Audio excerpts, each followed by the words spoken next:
Dans 1 Samuel 30, 1 à 4, nous est relaté de quelle façon tragique David fut battu par les Amalécites. David et ses hommes pleurèrent jusqu'à ce qu'ils n'eussent plus la force de pleurer. Pourquoi?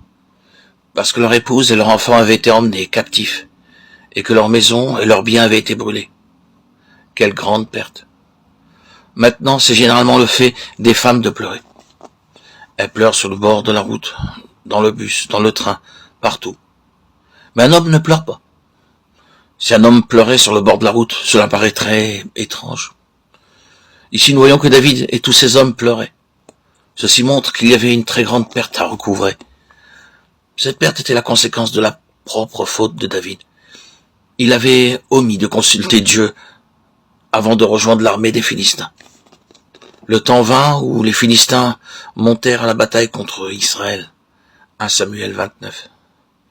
David vit là une occasion de se venger de Saül. Aussi décida-t-il de se joindre aussi aux Philistins, disant qu'en lui-même, il est mon ennemi, il a essayé de me tuer. J'ai attendu longtemps cette occasion, alors allons contre Saül.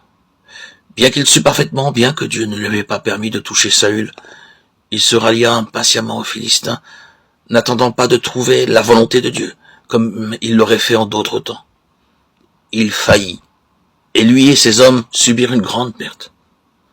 Au verset 8, nous voyons David se tourner vers Dieu. Dieu lui pardonna et lui dit de poursuivre, de les atteindre, et de tout recouvrer sans faute.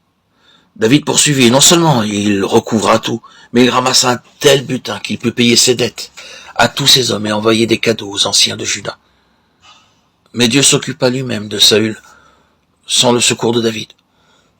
Nous voyons dans 1 Samuel 31, 1 à 6, que la fin de Saül survint lors de la cruelle bataille que les Philistins lui livrèrent, et où il mourut.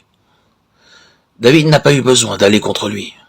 Dieu avait cela sous son propre contrôle.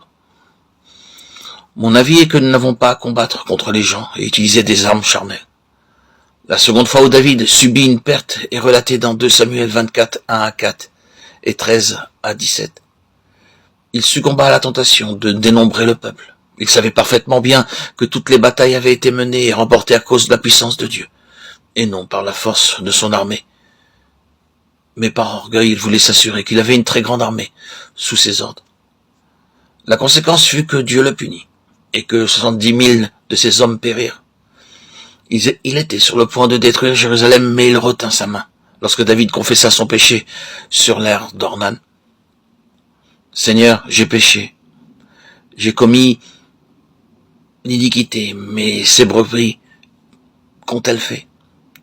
Que ta main, je te prie, soit contre moi. Alors Dieu lui pardonna, et ce même lieu devint l'endroit où Dieu allait construire son temple. Beaucoup ont péché de la même manière, ils prétendent. Nous devons avoir plus d'argent, plus de puissance, plus d'hommes, plus de connaissances. De cette façon, ils ont changé le plan de Dieu. Mais ils ne peuvent pas battre l'ennemi avec les forces et les ressources humaines.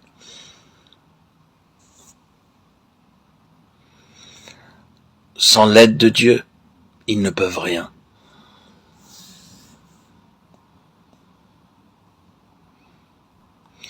Dans 2 Samuel 11.1, nous voyons que David devint meurtrier parce qu'il n'avait pas obéi à la parole de Dieu et fait son devoir. Ce fut une grande perte pour David.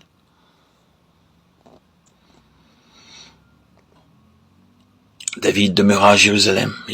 Il fut tenté et commit un adultère. Il devint trompeur par la suite. Il se repentit sincèrement, mais Dieu dut l'humilier sévèrement.